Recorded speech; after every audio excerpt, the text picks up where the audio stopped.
5 years ago this Wednesday, a coup attempt was carried out against President Rafael Correa. Now new details have emerged about that coup.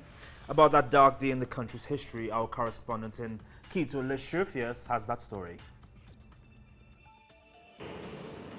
This street, in front of the National Police Hospital of Quito, was the site of a police rebellion 5 years ago.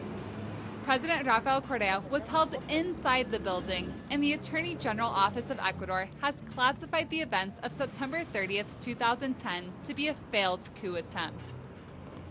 Mateo Bolaños' brother, Juan Pablo Bolaños, was a student, caught in the crossfire and killed by a police officer. I saw how the police officer, Froilán Jiménez, was killed, and I felt something in my heart that something happened to my family there.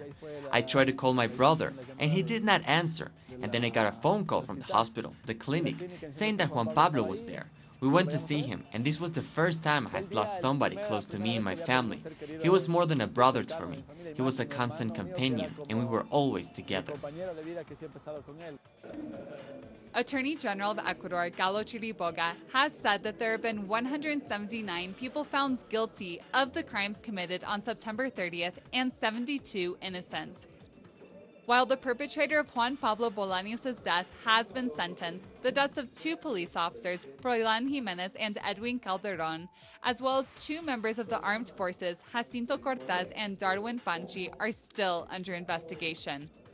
The possible declassification of related documents is expected to expedite this process.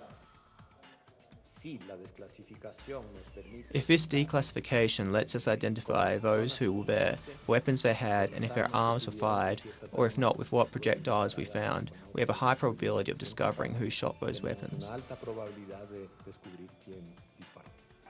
The Attorney General Office of Ecuador maintains that there were threats on the life of President Correa the day of the coup attempt. 5 years have passed and 251 people have been tried for their involvement. Authorities have said that impunity will not be tolerated and investigations will continue. Liz Sherfius, Telesur, Ecuador.